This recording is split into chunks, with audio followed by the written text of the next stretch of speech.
ჰოლანდია, საპორტო ქალაქი ვლისინგენი. პორტში ნახავთ გემს სახელად ელია მეორე. ერთი შეხედვით სხვა გემებისგან არაფრით გამორჩეულს ეს ჯვარი და გემზე აგებული ტაძარი გამოარჩევს. აქ ქართველი სასულიერო პირები სამონასტრო ცხოვრებას ეწევიან.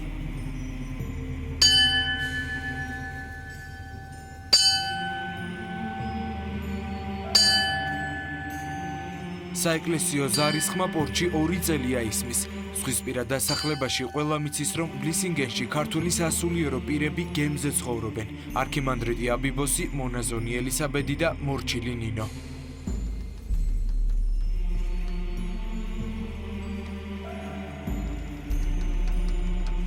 გემზე მონასტრის დაარსების და ტაძრის აგების იდეა მამა აბიბოს ეკუთვნის. სასულიერო პირი 2003 წლიდან ქართველი ემიგრანტებისთვის მსახურობს. სასულიერო ცხოვრება მან ბელგიაში წმინდა ნინოს სახელობის მონასტერში დაიწყო.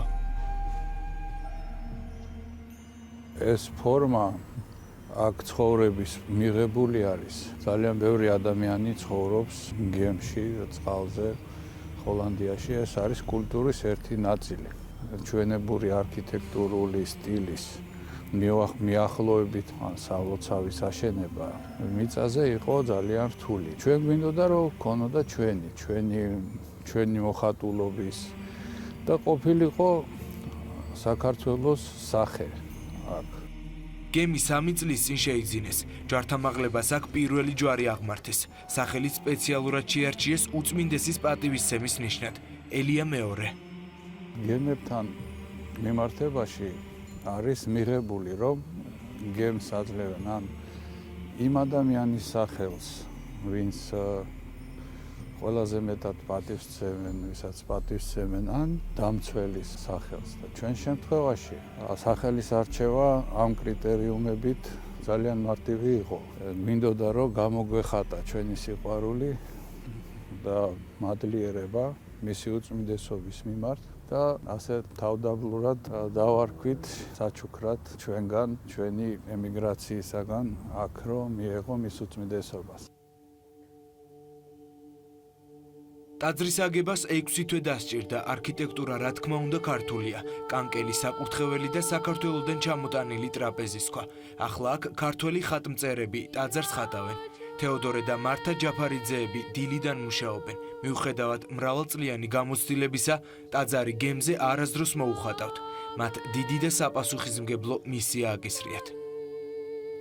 ერთი თვე არას ვშრომობთ, სამუშაოები მიმდინარეობს ძნელი, მაგრამ საინტერესო 10-12 საათი მუშაობთ დღეში და ეს სამუშაოები მაღალ დონეზე სრულდება. სამუშაოების შესრულების დროს არის სიძნელეები, არის ქარი, ღელავს ზღვა, მოძრაობს ყველაფერი თითქმის და ჩვენც ძალიან საინტერესო პირობებში გვიწევს მუშაობა. ტაძრის კამარის მოხატვა თითქმის დაასრულეს. მაცხოვრის ჯვარცმა და გარდამოხსნა. სულ მალე ჩრდილოეთისა და სამხრეთის კედლებზე ქართული წმინდანების ფრესკები გამოჩნდება. კედლის ხატრობის ძველი პრინციპებით სრულდება სამუშაოები, ტრადიციული პრინციპებით, ტრადიციული ტექნოლოგიებით. მართლმადიდებლური ხატრობა იხატება ერთი პრინციპით, ფერი, ხაზი და გამოსახულება. ეს პრინციპი დაცულია ნატურალური ფერებით, სამუშაოები ძალიან ჩქარი ტემპით და ხარისხილად სრულდება. ჩვენ ძალიან გვიხარია, რომ მოძრავებს მსოფლიოს სხვადასხვა კუთხეებში ღვთისმსახურების შესასრულებლად და უამრავი მართლმადიდებელი ნახავს ჩვენს ხატრობას და ძალიან გვიხარია, რომ ჩვენი წვლილი შეგვაქვს აი ამ უჩვეულო, მაგრამ ძალიან საინტერესო მოვლენაში. სამუშაოებს მონასტრის წინამძღვარი არქიმანდრიტი აბიბოსი აგვირდება. მისთვის ყველა ნიუანსი მნიშვნელოვანია. სწორედ მან გადაწყვიტა, რომ ტაძრის კამარაზე ნების შვიდეულის სცენები მოხატულიყო. აქ ჩვენ ჭერზე გვაქვს გამოსახული ნების შვიდეულის სცენები. ნების შვიდეული არის ის შვიდეული, როდესაც გადაწყდა ჩვენი გადარჩენის. აქ არის იწყება უფალი ეუბნება მოციქულებს, რომ ძეკაცისა ჯვარს ეცმევა და მესამასე დღეს აღსდგეს.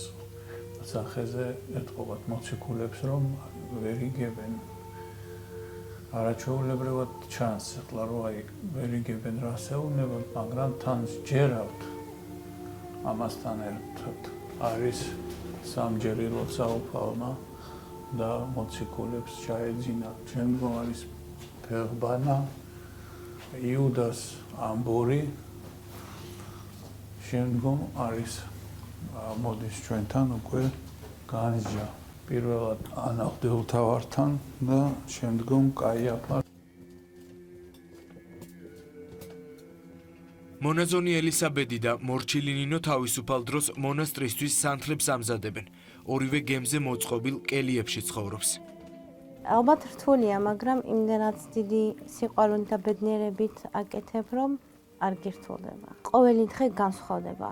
ჩვენთან ეგრე არის, რომ არც ერთი დღე არ გავს ერთმანეთს. ამ გემის მეშვეობით გაიგებს ბევრი ადამიანი ქართული ეკლესიის შესახებ, ქართული ეკლესიის მოხატულობის შესახებ და ასევე ევროპაში მცხოვრებ ქართველებს ძალიან გაუადვილდებათ ეკლესიაში სიარული და როდესაც ჩვენ შევძლებთ რომ გემით გადავადგილდეთ და მივიდეთ მათთან ახლოს, უფრო გაუადვილდებათ, რა თქმა უნდა, იმიტომ რომ ძალიან დატვირთული გრაფიკები აქვს აქ ყველას და ვერ ახერხებენ მოსვლას ხოლმე. მონაზონი ელისაბედი 12 წელია სამონასტრო ცხოვრებას ეწევა. გერმანიაში სასწავლებლად წასულმა საერო ცხოვრებას სასულიერო არჩია. გვიყვება, რომ გემზე ცხოვრება მარტივი არ არის და ყოველდღიურობა სხვადასხვა სირთულესთან არის დაკავშირებული. გემი ძალიან დიდ ყურადღებას მოითხოვს თვითონ ტექნიკურად. იქ ძრავა, საწვავი, გათბობა, ელექტროენერგია, ეს ყველაფერი აი მართლა ყოველ წუთში უნდა ყურადღების ქვეშ უნდა გქონდეთ. იმედი მაქვს, რომ ეს გემი ეკლესია თავის სიტყვას იტყვის. აქ ქართველი ემიგრანტების ცხოვრებაში, თვითონ საქართველოსთვის ერთი პატარა და ლამაზი შენაძენი იქნება ჩვენი მონასტერი. 14 არხზე მოусმინეთ. გემის სამართავად სასულიერო პირებმა სპეციალური კურსებიც გაიარეს. კაპიტანი არქიმანდრიტი აბიბოსია. გემს მართლა ჭირდება, რა თქმა უნდა. და ჩვენ გადავწყვეტეთ ესე, რომ თვითონ გვესწავლა მართვა. დაახლოებით 14 თვე დაგჭირდა. აღეთ პირველი, მეორე რანგის საცურაო საშუალების მართვის უფლება, ასევე ნავიგაციის მზად ვართ, რომ ნებისმიერ ადგილზე გავემგზავროთ. გავიარე რადიო ნავიგაციის კურსები და ავიღე ბრევეტი და როდესაც სხვაში გავდივართ ხოლმე, ჩავდივარ ძრავის ოთახში და ვაკვირდები რამე ხომ არ ჟონავს, რამე ხომ არ ბოლავს და რამე საშიშროება ხომ არ არის. ტაძრის მოხატვის დასრულების შემდეგ გემ მონასტერის ზღვაში გავა და სხვადასხვა ქვეყანას მოივლის. მივლენ ყველგან, სადაც ქართველი ემიგრანტები არიან. გეგმავენ, რომ გემით იერუსალიმში ჩავიდნენ. აი სალოცავი, რომელიც ეთადგას, ეს არის თავარი ჩვენთვის და ჩვენ გვინდა რომ ეს დავასრულოთ. ისე, რომ ადგილობრივი ადამიანი შემოვა თუ ჩვენი ქართველი ადამიანი აქ მაცხოვრებელი ან ჩვეულებრივად გავლით მყოფი შემოვა და ამოისუნთქებს და ნახავს რომ სახშია. მონასტრის ბოლო გაჩერება სავარაუდოდ შავი ზღვა და საქართველო იქნება. ყველასგან გამორჩეულ გემს სულ მალე მსოფლიო გაიცნობს და ნახავს, როგორია ქართული ტაძარი გემზე და როგორ ცხოვრობენ ქართველი სასულიერო პირები შუა ზღვაში.